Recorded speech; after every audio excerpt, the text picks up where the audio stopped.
All right.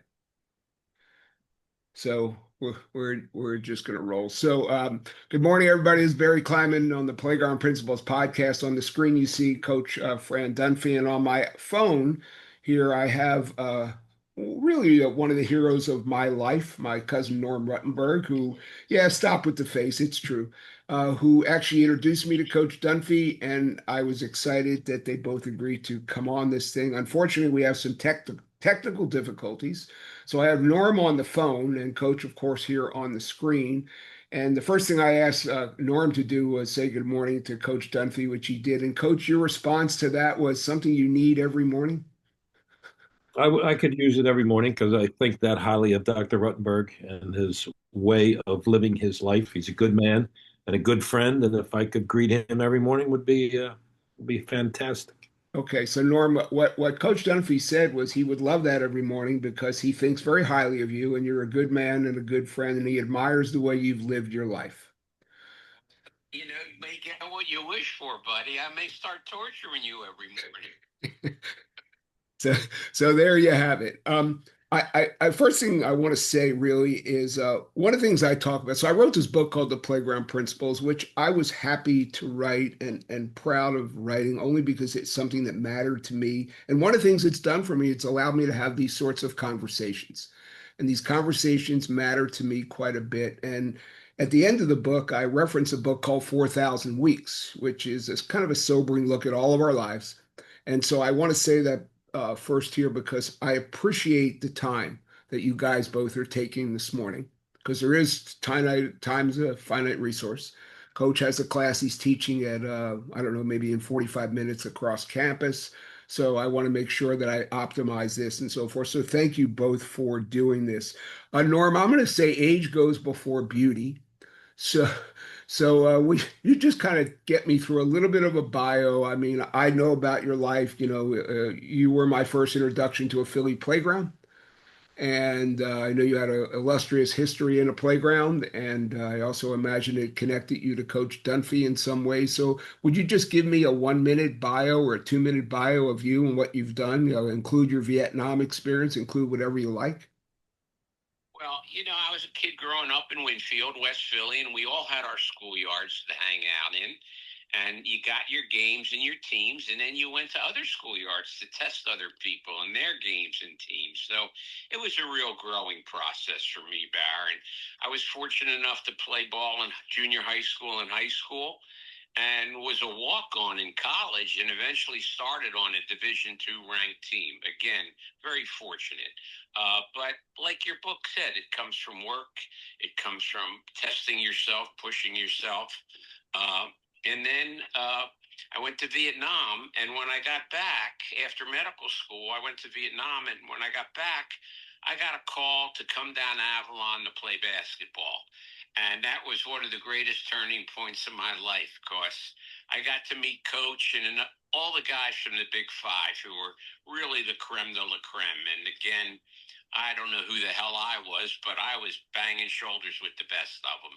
And for some reason or other, they accepted my walking, they accepted my constant chatter, and we became good friends. I mean, it was a challenge and just a blessing in the same breath. So that's basically a synopsis, Baron. Then I met Dump playing fast pitch softball, which was one of his great experiences on really a great team. And we've been friends ever since, and it's something I really cherish. Okay, so I'm going to ask you a question, then I'm going to let Coach chime in on the rest because this will be fun. What do you think it was that um, prompted these people to allow you to walk into their lives and sustain? What do you think it was about you and what maybe you learned in some of the ethos and the ethic and the behavior and all that took a schlepper like you and allowed you to come into the lives of some of these cool dudes?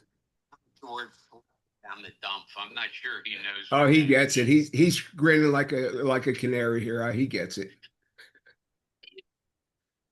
Like you said in the book, it's you walk in, and I could, in my professional life, I've dined with people, I've gone to dinners and weddings and whatever, and you can socialize with people forever and not really know them. And I always had the premise, let me play ball against somebody for 10 minutes and I'll know exactly who they are and what they're made of. And I think that's what the schoolyard shows you. You know, if you're going to be soft or whatever or can't play, you're not going to be accepted. And apparently, I passed some of the criteria. Dumph always complained I walked a little bit, but I like to think I invented the Euro step, you know. But I think it's just an acceptance on your abilities and your internal makeup.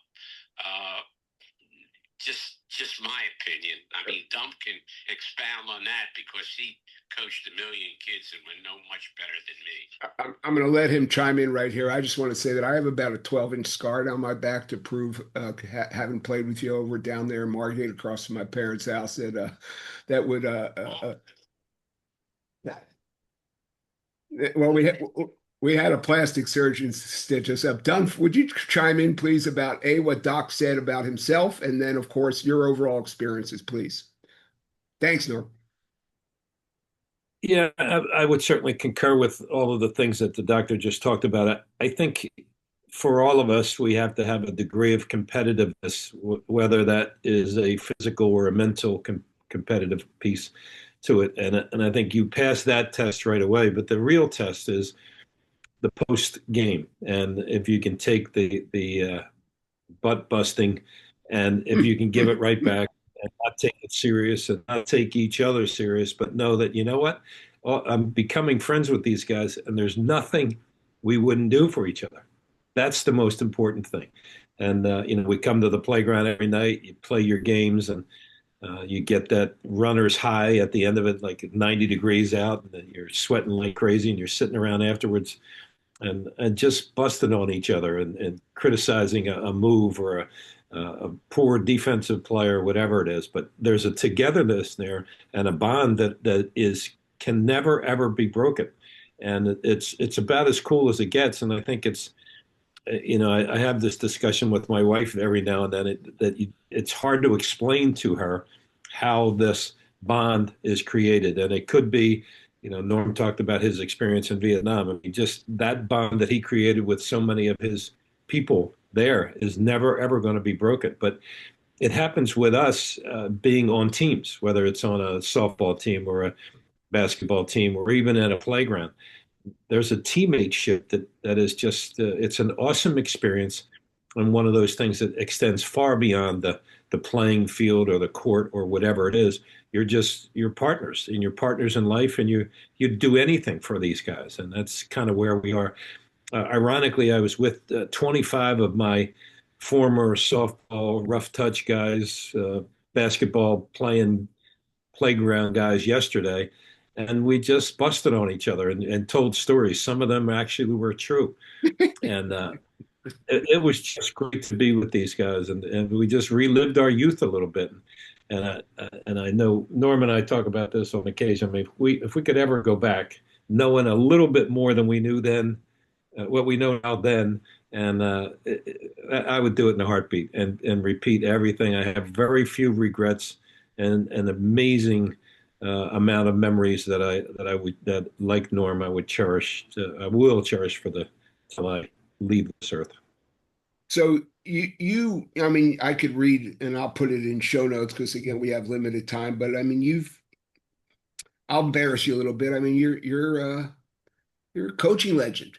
And I think I read somewhere now, maybe the mayor of Philadelphia coaches or whatever you've coached at Penn for decades and Temple after Coach Cheney and LaSalle after that. I guess you played in college with Larry Cannon, I think, who I got to know a little bit, working at Summerdale Day Camp, Norm, and so forth. But when I wrote this book, I wrote it for the quote in the beginning. It said, "The world changed for the worse when we lost the meritocracy of the playground." Because I think to me, and correct me if I misinterpreted your comments, these bonds that you built, that you talked about, to me, they can't be broken. So, in Norm and I, all these years, and again, we didn't grow up in a playground, but it is that sort of ethos.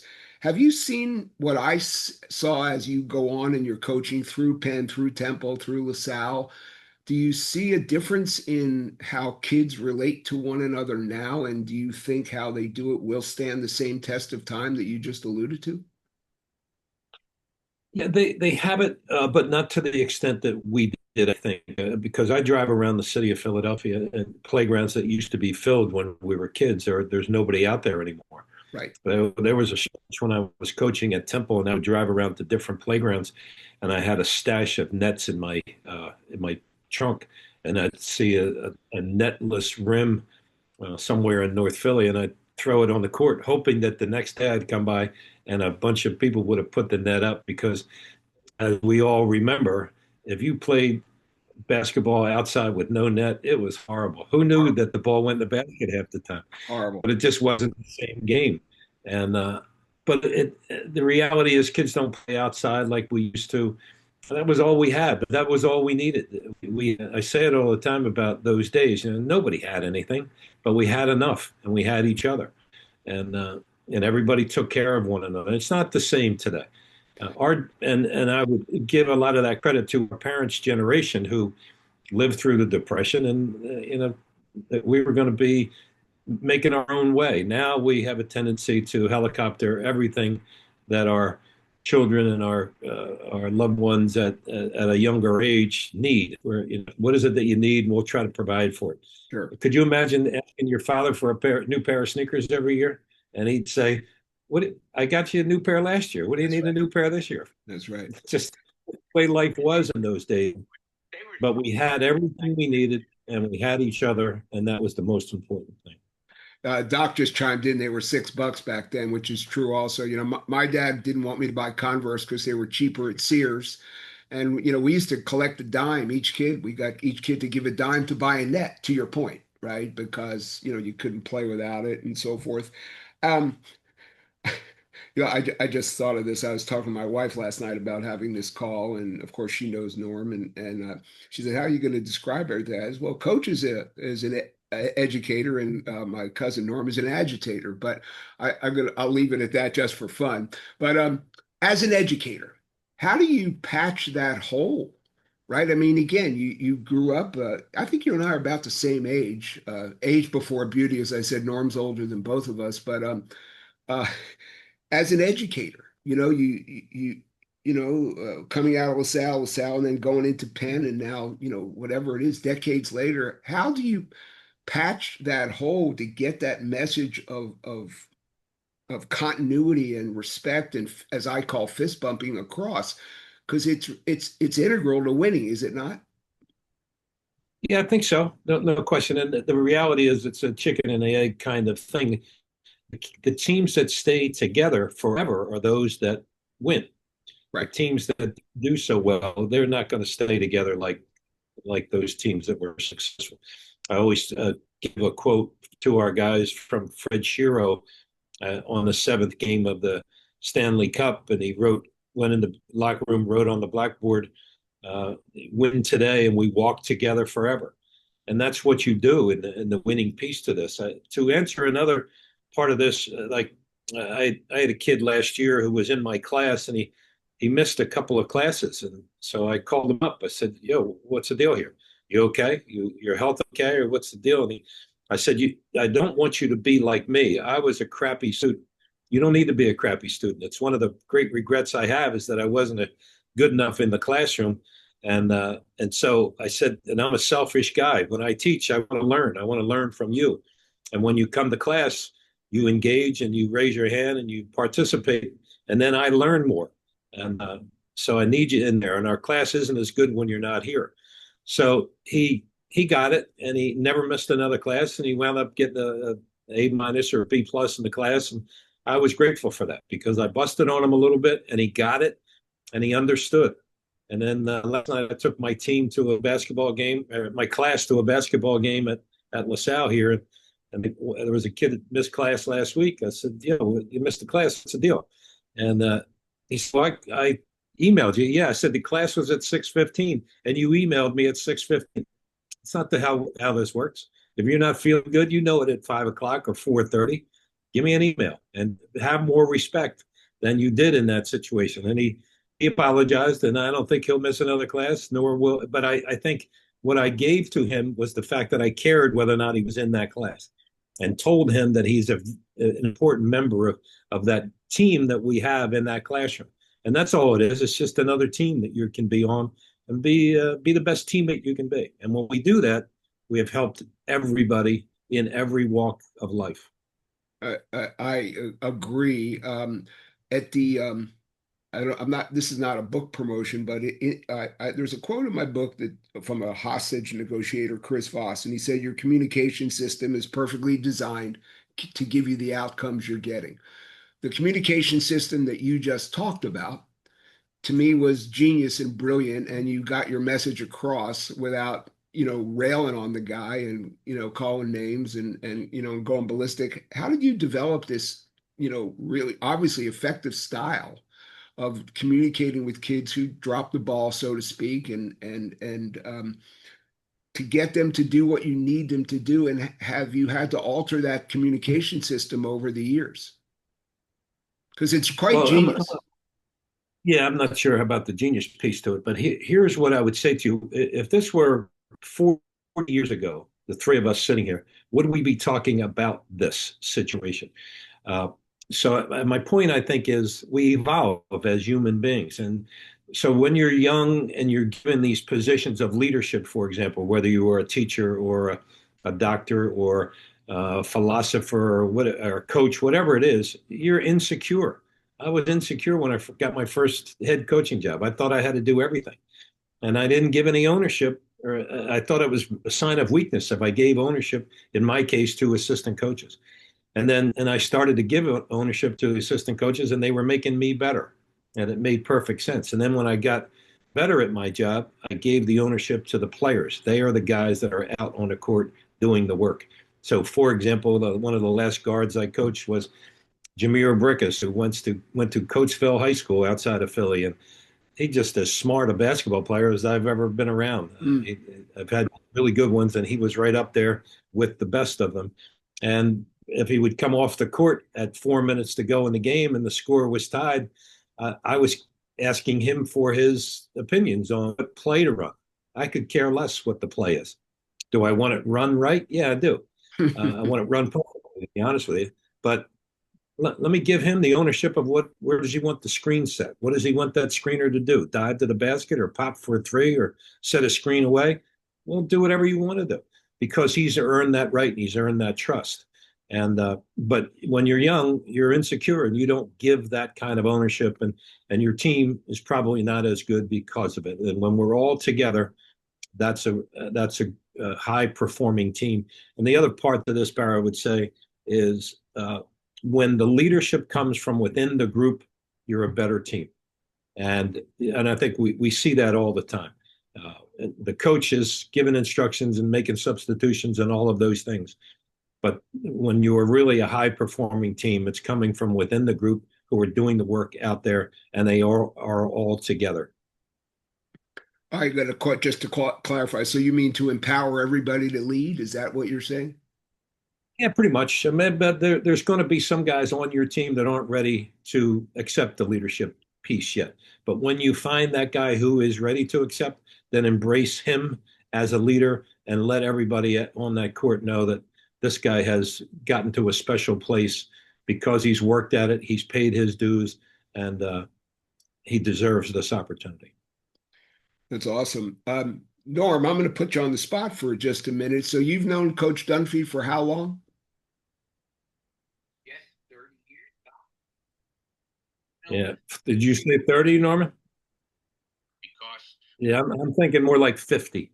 building my practice was very similar. I would Norm, just hold on one sec. Coach said it feels more like 50, but I'll just leave it at that. I think it is 50 because I was in my mid 20s when I met Dr. Ruttenberg. I was too fresh out of medical school and training and really insecure. That was a great word, but walking around with a lot of bravado. And I built this practice up to 20 doctors and 3 hospitals. And looking back in retrospect, was pretty unsuccessful, despite the fact that they were all good doctors and all and profitable. But I never could get them to work as a unit. I always felt that when you were doc or a lawyer, you went to high school to become me, so you could be the best, get the best college. Then me to be getting to the best medical school. Then me to get the best internship. Then me to get the best fellowship. And then all of a sudden you get out and you're put in a group and you don't, I didn't know how to change their me mentality into us. And I grew up playing ball, and it was always us, the team, and being coached. And looking back, although I built a monster of a practice, probably the biggest radiology practice in the state at the time, it was very unfulfilling because I didn't have the wherewithal that I just heard Dumph talk about to get these guys to be a unit. I gave them responsibilities. I gave them questionable leadership chances, and I never could find how to get them to step out on themselves. And consequently, after 26 years, I left and went to another hospital and ran their MRI center because I only had to take care of me and being the doctor I wanted to be. So it was very interesting. I wish Dunphy would have had this conversation a long time ago, and you could have tutored me a little bit. I would have appreciated, instead of breaking my balls about my basketball game. You know, you're his second favorite radiologist, so yeah, you're right, mate. Yeah. Favorite basketball He coach. actually is almost tied for if the longer we go, he's almost tied for first now. So uh, Norm, you're almost tied I, for I first, according to Coach Dunphy. Coach, chime in. Thank you. I love Norman, and we play some golf together, and but more than that, we break bread together and talk real life situations, about our friends and our families, and this is important stuff for me. I've grown up trying to collect friends, and I think I've done a really good job of that. I really do, and it means something to me. So when you ask me, Barry, to be on this Zoom call, it means something to me to have Norm Ruttenberg with me because he's a good friend and a good man. And I'm going to say something to you too, Barry. I'm Please. sitting here with my playground principles. I got it right here. I'm telling you, one of the reasons that I had it in my stash, but a couple of weeks ago I was with your boy Martelli, and he was uh, exalting you, and I think it's really pretty cool because there's a thing that you've done here in this book that makes us all think a little bit, and that's all life is think about what's important, and there's nothing more important than friendship because again they're your teammates, and some you've been through a lot with, and some you meet along the way, and for whatever reason, there's a connection there. It works, and don't ever minimize that ability to have these relationship work because it's important. You know, Interject if I could and tell, and I know Dumph doesn't want to hear this, but it's a story I tell everybody about Dumph. 13 years ago, my wife passed away on March the 24th. And Dumph was playing for the Sweet 16 at Temple. He's playing the number one team in the country, Indiana, on the 26th on national television at 3:45. At 2:15 that day, 2 days after my wife died, I'm a basket case. He's been on national television in over an hour. I get a phone call in Nevis, the Caribbean, where she passed away. And he had to talk to me. I couldn't hang up on him. I finally had to after a half hour. I said, go talk to your team. And he said to me, Normie, it's a basketball game. This is life. That's the kind of guy he is. And they lost that game by 1 point at the buzzer, if I'm not mistaken, Fran.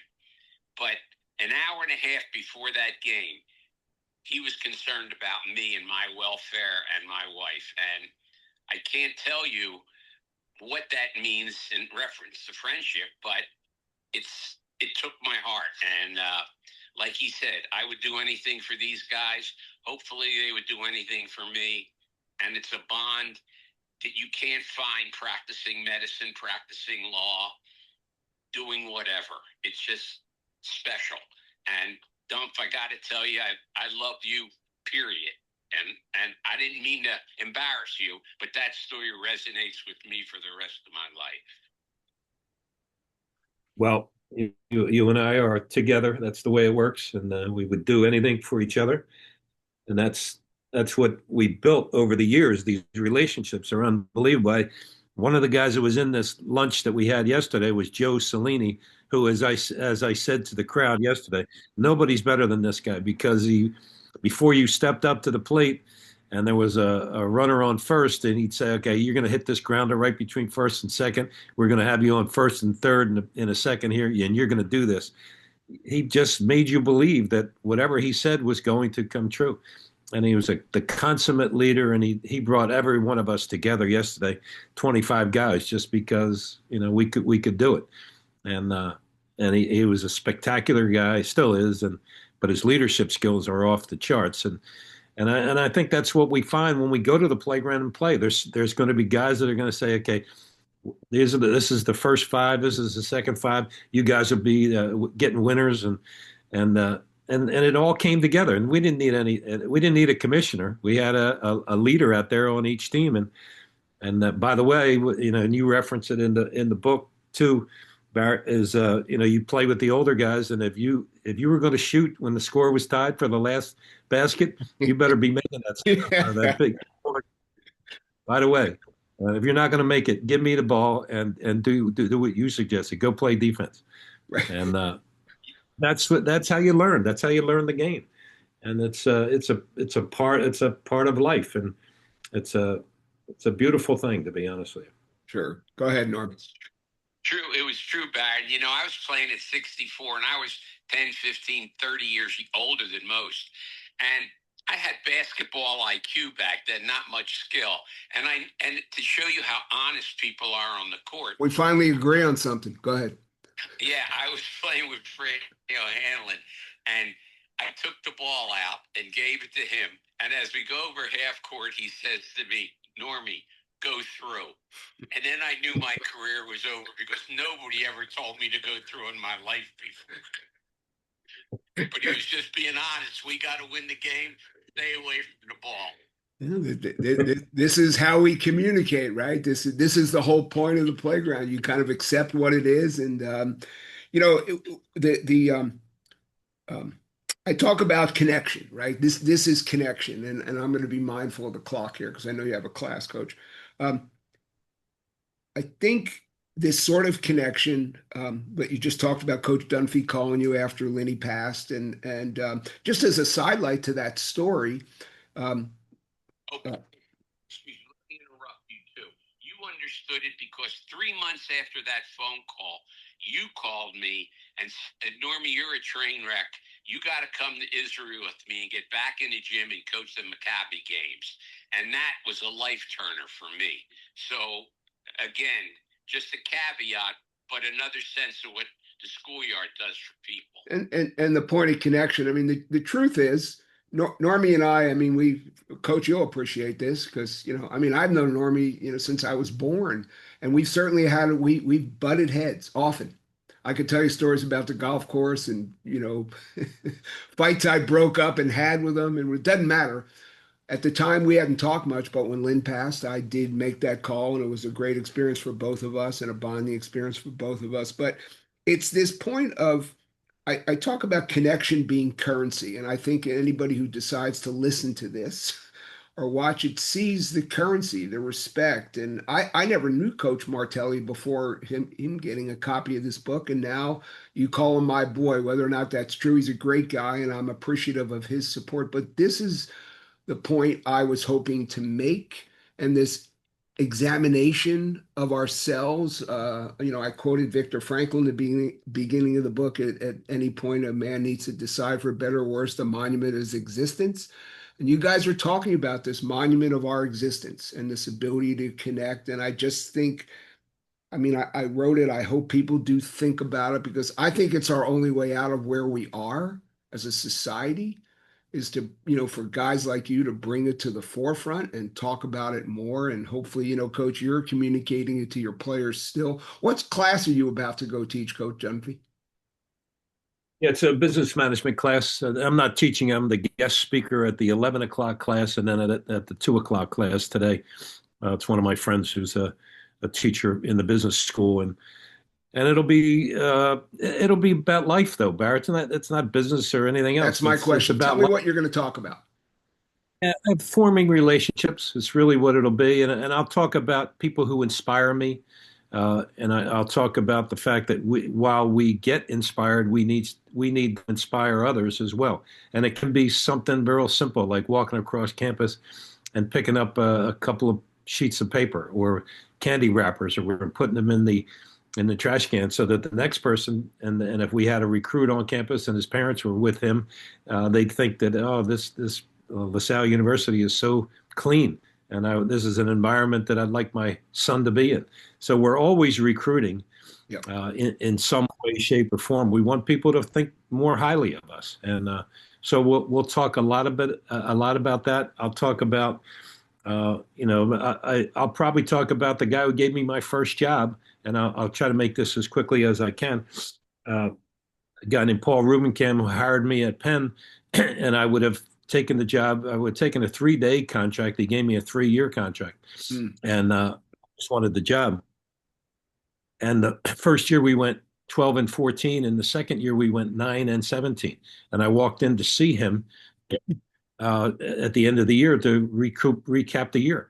And we small talked for a little bit, and then he slid in front of me this sheet of paper, and I looked at him. I said, "Is there something wrong with you?" And he said, "What are you talking about?" I said, "You are aware that we went 12 and 14 and 9 and 17, correct?" He said, "Yeah." I said, "Well, this is a new 3-year contract. What are you doing? Why are you rewarding us, my staff, and my team with this?" He said, "Because you work hard, you got a good program going on, you've recruited well, you're going to be just fine." Well, those things don't happen in the world of college athletics today. No way. And the following year we went 16 and 10, and for the following 3 years after that, we didn't lose a league game because we had recruited well, and I had two guys that played in the backcourt who were NBA players. But people don't reward uh, patience like that. They don't do that anymore. You're so quick to, if you what have you done for me lately is absolutely the mantra that we live by now. But I hear business stories of guys that 40 years ago made a business deal in real estate and they shook hands. There was no contract. They Right. shook hands. Right. Believed in it. Well, that's what goes back to the playground principles. If you had an argument with somebody on the court afterwards, you busted each other's butt for 5 minutes, and you went right back to being the same relationship you had forever because you trusted them, and it was the rite of passage to yell at somebody, and you just stepped in front of me and you shouldn't have done that, things like that. Jerry, you shot the ball when you shouldn't have. What are you doing? You just bust on each other, and that's what true friends do, and great relationships are forged forever. I agree. Again, we have a couple minutes. So, do you in your teaching try somehow to not nothing about my book, but about what we're all talking about? Do you try to somehow instill that sort of ethos or mindset in younger people?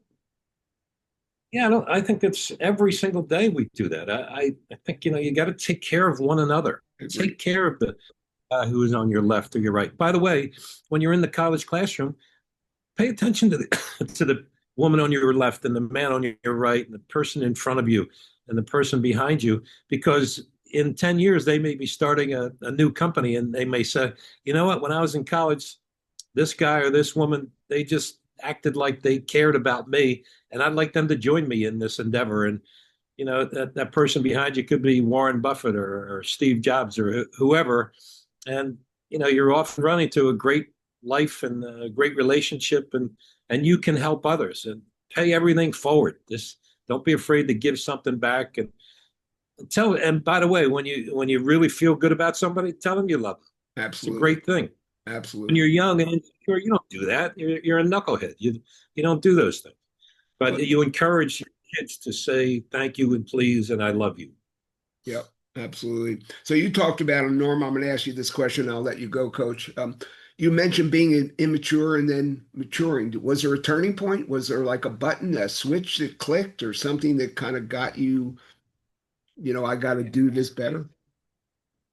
you grow up and you go to school, you're being coached, taught. You go to medical school, you're making rounds, everybody's telling you what to do. And then you go to Vietnam. And I think that year sort of set the switch off in me, Barry. I got through places that I couldn't even explain to my kids at this point. Quezon, Hamburger Hill. And after I got it out of there and started my practice, I just became a different guy. I realized in your book, you said you got to know you before you can know anybody else. Yep. And I think I found who I was in Vietnam. And then at least I found the infrastructure and start building on that. And little successes make big successes. And it was the evolution for me. Yeah, cool. Coach Dunphy, your switch? Yeah, I think my military career was different than Norman's, but equally as inspiring in that, I was shooting mortars to go to either Vietnam or Germany, and I got a phone call from the coach of the all Army basketball team and said, "You want to try out?" And I'm at Fort Ord, California, and the tryouts were at Presidio, San Francisco. So I took the bus up. First person I get off, the CEO getting off the bus is Mike Krzyzewski, and we become teammates. And I don't ever have to go back to shooting mortars anymore. And so I played basketball in the Army, and then I got to be an assistant coach at West Point. It was ridiculous how lucky I was. And I looked in the mirror one day and said, "What are you, nuts? You don't deserve this kind of luck." And but when you don't, when you're in the Vietnam era in the Army and you don't have to go, I can't tell you the overwhelming guilt that takes over for you. And I've been to the wall a couple of times, and that's powerful. I cried my ass off, to be quite frank, and I still do when I go back. But and the people there, those 58,000 names on the wall, said to me spiritually, they said, we would have done the same thing if we had the chance that you had. Just stay here for a while, read as many names as you can, but don't ever, ever forget us. And I never have. Beautiful story. Seriously, beautiful story.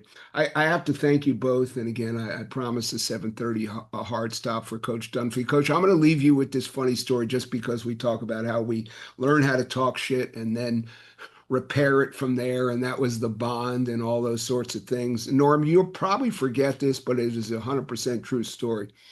Again, Norman, he's my older cousin. I've known him forever, and we're one of our many battles. We are on the 17th green at Pebble Beach. This is 15, 20 years ago, and we were having one of our many bouts with one another back and forth. Oh, I have to. So and he really pissed me off, and which is one of the many times. And I walked to him and I got nose to nose, coach, and he would kill me. I mean, he's more physical than I am, and I stood nose to nose with him, and I said, you're an asshole. And I said, I know you want to knock me out right now because we're nose to nose. Because true story, we're nose to nose. And I said, and I know you want to knock me out right now or hit me right now. And if you hit me, you would knock me out. But I want to tell you something. When I woke up, you'd still be an asshole. And he didn't know what to do because he still wanted to. That's a true story.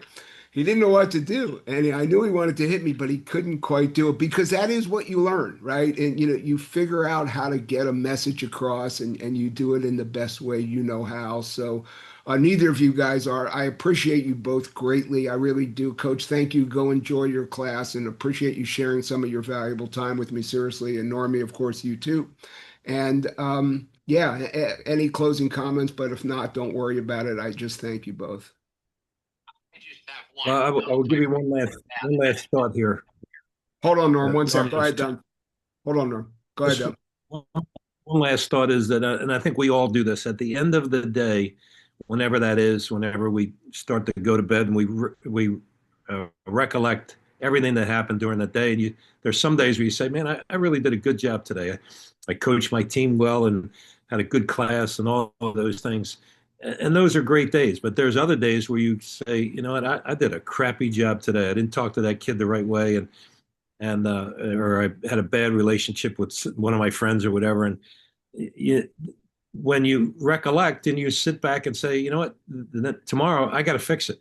Yep. I got to figure out a way to just repair that damage that I just didn't do a good enough job. It may not have even been your fault, but you didn't do a good enough job to make sure that the things were done in a better fashion. So I think it's what we all need to do is just, figure out how to fix things, enjoy what you did well, and be at peace for that.